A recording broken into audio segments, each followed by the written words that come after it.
Welcome to session 4, the economic model of your business plan. Overview of the economic model. We're going to talk about why it's important, how to handle it in the written plan, and then using nuts and bolts as a guide for your section 4. In terms of why it's important, I'm sure you can figure this out for the most part, but this is where you show judges, potential investors, other stakeholders that you have a viable economic model. And remember that viable economic models, besides making sure that your company will be there over time, because you can pay your bills and add some profit, but it's a source of competitive advantage. Remember, you can have two companies doing the exact same thing, yet one is successful and one is not, and you can attribute it to their economic model. The example I love is the airline industry. And you've got Ryanair, JetBlue, and Southwest who can string together several profitable years, whereas you've got other airlines, United, Delta, American, and so on, who can't string together consecutive profitable years. They do the exact same thing. They bring people from point A to point B, yet their economic models are different. And there's cases written about Southwest. So Delta and United can look at Southwest and see exactly how they do it, yet they can't be Southwest. Their economic model is different.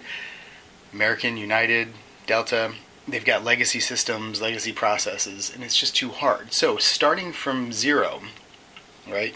Starting from where you are now, making sure you've got a viable economic model is a source of competitive advantage. The other thing is that investors, judges in this competition, they want to see that you've thought it out and you've got a viable model.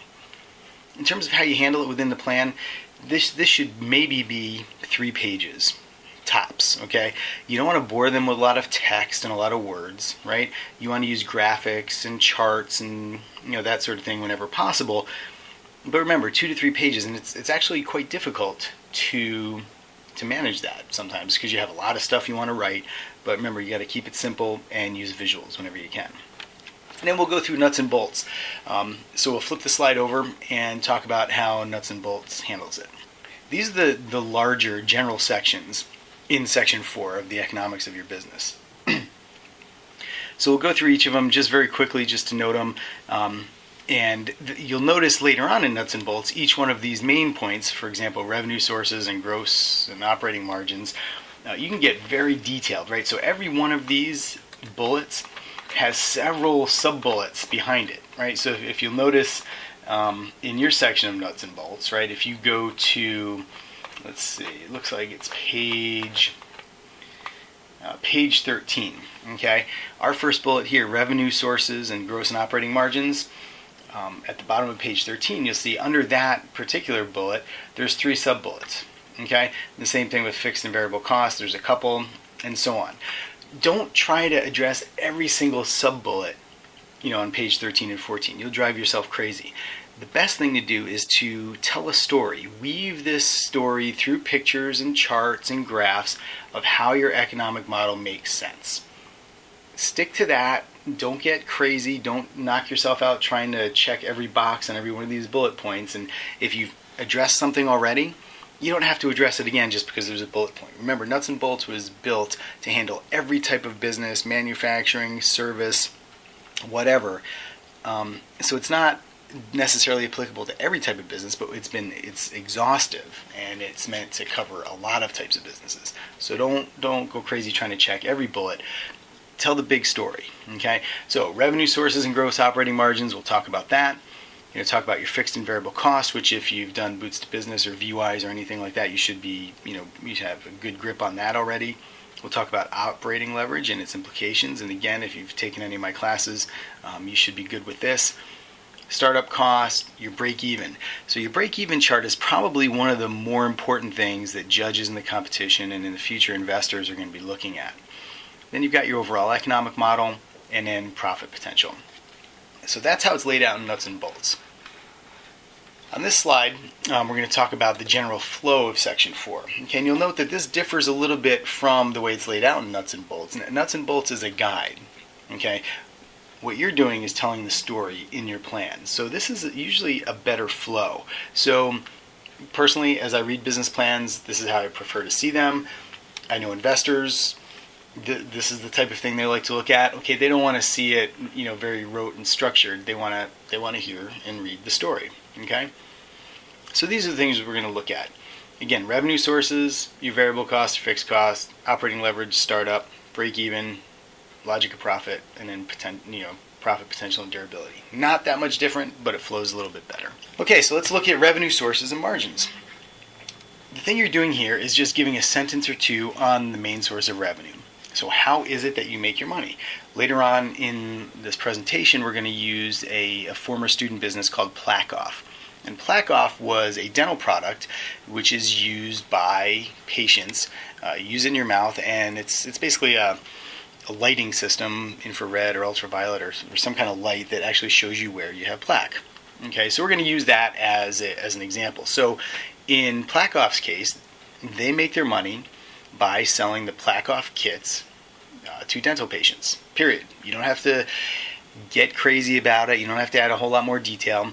And whatever you do, don't add a lot of hyperbole or flowery details. Right? So the difference between Plaque-Off makes their money by selling Plaque-Off kits to dental patients is preferred over Plaque-Off, the best, coolest, most innovative dental product company ever to hit the planet, sells their most extreme, awesome kits to dental patients with the greatest need, and so on and so forth, right? You can kind of get the picture, okay? So keep it clinical, keep it to the facts, and don't add a lot of hyperbole. All right, brief description or brief summary of your margin structure, but detail it later, right? So Plaque-Off makes their money by selling kits to dental patients. We also have other ways to make money, and you might list a couple of those, right? Secondary sources of revenue is fine, but then talk a little bit about your margins, right? So with a 55% margin structure, so on and so forth. All right, you discuss a little bit about how you'll make your money, and of course we've used Plaque-Off as the example. So here's a sample statement that I started to get into earlier, but this is basically what this would satisfy that entire bullet. Okay, and I won't read it to you. Of course, you've got it. You can read it, but you'll notice they say this is their key revenue driver, right? They talk about the price, which of course you can only determine through primary market research and so on and so forth, right? They talk a little bit about their discounts. They talk about their margins, okay? So this summary gives the reader a snapshot, a good understanding of how do you make your money, what's your pricing scheme like, and how much do you keep off each unit of sale. So feel free to use this as a structure. And again, every business is different. You're going to want to add your own unique flavor to it. Please don't copy and paste this and just change the numbers and business name. Okay, use it as a guideline, but don't completely knock it off. All right, variable costs, fixed costs, and break even. This is kind of where the rubber meets the road for a lot of the judges and investors. Okay. So you can discuss and or show your gross margin. I would highly recommend that you show it as opposed to putting a lot of narrative in there, okay? A picture or a graph says things that you can't necessarily say in just a couple of lines, okay? Then show your operating or net margins, and so your gross margin is the difference between your sales price, and your variable costs, right? Gross margin or contribution margin. Your operating or net margin is the difference between your gross margin and your fixed costs, and you're just going to kind of break that down. Then you're going to want to show break even in terms of units of sale and as a point in time. And again, use graphs and charts, much more useful. And then I've got a couple of examples from Plaque-Off, our sample company, in the next few slides. Okay, so gross margin example. This is chart and text a little bit, right? So you can take the text, Plaque-Off's break even will be calculated, blah, blah, blah, blah, blah. Use as few words as possible, okay? So, in this case, this was a student presentation. They could even get away with, they don't even have to say Plaque-Off's break even will be calculated, right? Because we know how it's calculated. We kind of understand that, right? But in this case, they had a mix of products, so they had to talk a little bit about how it was weighted and things like that. The key part is down in the bottom with the chart. They're going to so in their case, they had the the column for percentage of sales because that was a key factor for them. So if you have multiple channels, multiple products, you could use this type of approach. Okay, so they talk about the percentage of sales from each channel: retail, dental, internet. Then they've got their sale price, their variable cost for each one. You'll notice it's pretty much the same for each channel. Contribution margin, which obviously changes based on the sale price, and then they've got their weighted average contribution margin, or WACM in their case. Okay, so WACM is just weighted average contribution margin, and it basically shows how that's going to work. So you can see the math there. They've taken in In the case of the retail store sales, which they're saying is 55% of their sales, they're going to take $3.90 times 55%. That equals 2.145, right? That's kind of how they figured this out. All right, next slide, we've got fixed costs chart example.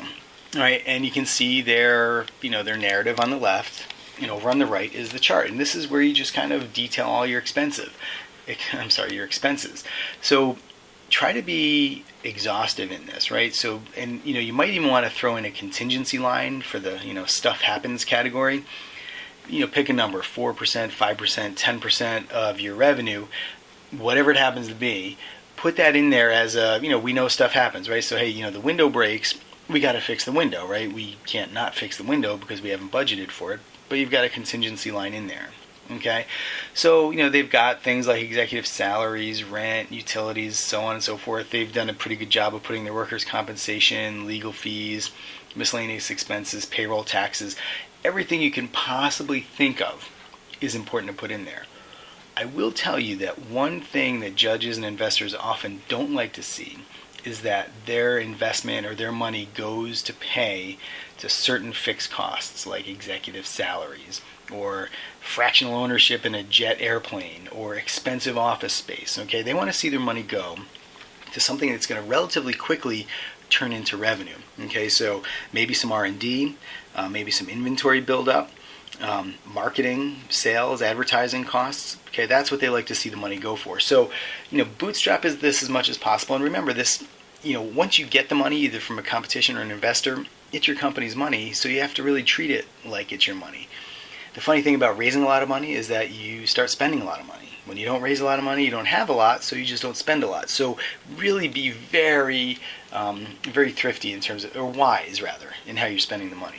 Okay, so here's all the the various expenses.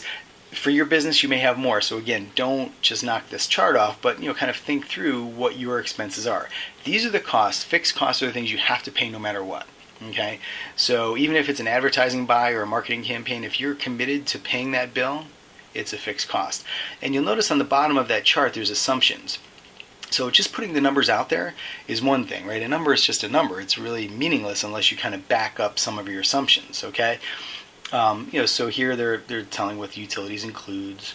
Talks about, the advertising expenses based on the advertising schedule, which they show later on in their business plan, section 5. Talk about amortization and depreciation, which we'll talk about in a second. They talk about how they got to their payroll taxes and, so on and so forth, okay? Because what you want to do is answer the questions before they come up. So in this case, they say workers' comp is based on Pure Michigan estimates. Pure Michigan was the carrier. So rather than the investor or the judge saying, well, where did you get this workers' comp number from? How do I know it's real? You just kind of answer the question for them. And then it's a different conversation. Rather than going into it thinking you haven't even priced it out, then you could maybe talk about, hey, how many prices did you get, and so on and so forth. Okay? So again, just an example of a successful completion of this assignment, but don't just copy and paste. I mean, you can copy and paste, but make sure you put your own details in there, okay? Break-even chart example. Okay, so there's a couple of different ways to do it. One is you talk about the number of units you have to sell, and the other is the point in time. So in this case, it's the number of units you have to sell. And, they did 3 channels, retail, dental, internet. The break-even units, they just rounded up, and then the break-even sales. So for retail stores, they have to sell 43,283, and that sales number is going to be 393,875 and 30 cents. And so on and so forth for the other ones, okay? This is the number of units they have to hit. Now, what happens if the retail store sales dip a little bit? Well, they're going to have to make it up in dental offices, right? So this is kind of a helpful way to display it. All right, next slide is the break-even graph example. Again, this is Plakoff's chart, and this is a visual. It just shows you at what point in time. So the place where the green and the red line cross, okay, that's where they break even. Now, in this case, they're still just talking about thousands of dollars. This isn't necessarily the point in time. So you can see it crosses right around $79,000, which, kind of, I'm sorry, not $1,000, units, right? So break even at 78,633 units. That's where the lines cross. If you can actually reflect this as a point in time, so along the bottom axis there, instead of having it be units, okay, if you could have it be time, months for example. So you know that, maybe in your first 6 months you're going to be able to move, maybe 30,000 units a month or something like that. Maybe it's not until month 9 that you actually start selling 80,000 units. That's kind of the important part. So again, this is a successful completion, although back to trying to answer the questions before they're asked, the obvious question on this slide is going to be, okay, well, how long is that going to take you? We know you got to sell about 80,000 of them, but is that going to take you 1 year, 5 years, 10 years? Are you ever going to get there? Show that to us, okay? So again, a decent example, but not the best example. So if you could put time on there, that would be even more valuable. All right, startup costs. This is everything you need to get going, right? So you need computers, you need furniture, maybe you have to, maybe you got some R&D, whatever it is you've got. Okay, this is what you need to get started for, okay? And this is often what you use the proceeds from a capital raise for, okay? Because you probably don't have all the cash you need to get all this stuff going. That's why you're out there raising money. The degree to which you bootstrap is the degree to which you need fewer startup funds, okay? So what happens is, if you, well, that third bullet, you take your depreciation expense. So say your startup costs, you need $100,000 in startup money, okay? And with that, you're going to buy all your fixed assets and R&D and all that kind of stuff. You don't take $100,000 and expense it in month 1 of your financials. You depreciate that over its useful life. So you might depreciate it, in 36 equal parts over 3 years, for example. So back to their fixed cost chart example, you can see where they had their depreciation line. Okay, that's where this comes from. Okay. So on the next slide is just the startup cost chart example. Okay, they've got a down payment on their office rent. This is how much furniture money they need, some basic office supplies. They're going to spend money on their design patent up front, provisional patent before that, so on and so forth. And this is where they get to, okay, about $73,273. Okay, now that line item, that $73,000, should be reflected in their depreciation expense in fixed costs, right? Because your depreciation on your startup costs is a fixed expense that you take over time based on its useful life. Okay, so that's how that would look. Now again, try to keep these reasonable, right? Imagine if you didn't raise any money, could you really get this thing started on your own? And that's an important consideration for a lot of judges and a lot of investors, right? Because maybe in the competition you're going to win 2,000 or 5,000 or 25,000 or whatever it is. If you need 73,000 to get started, one of the things they're going to think about is, well, all right, if I fund this thing for $10,000, is the money just gone because they're not going to be able to raise the rest of this $73,000 in order to launch? So keep these as low as possible. So for example, in this office rent down payment, this is something you could very easily get rid of. Maybe you don't need the large office, or maybe you can negotiate better with the landlord and so on and so forth, right? Maybe you don't start buying furniture until you actually have some sales volume and revenue, okay? So this is, obviously an undergraduate student's work, but it's a really good example of the types of things you can put in there, right? And also a very good example of where you can actually do a little bit better in the eyes of investors, judges, and so on and so forth. All right, overall economic model. So this is where you basically show how your economic model makes sense and is in balance. All right, so it's a graphic, right? You might want to talk about it in a few slides or something like that, but it's not necessary to use a lot of language or a lot of text or something like that, all right? Again, you're going to talk about your margins, your revenue drivers, your volumes, and your overall operating leverage. And then finally, profit potential and durability. This kind of reconciles to your source of competitive advantage, okay? It shows that you're not a one-trick pony, and then, when demand for these products or services goes away, so does your company, okay? It just says that, hey, look, we're here, we know we're going to be able to make money, our profit's durable, and that's why this investment is actually a good one. Again, it's kind of a long paragraph there and doesn't necessarily say exactly what an investor or a judge might want to see, but it gives you an example. And that's section 4 of your economic model. And we will talk about marketing in our next session.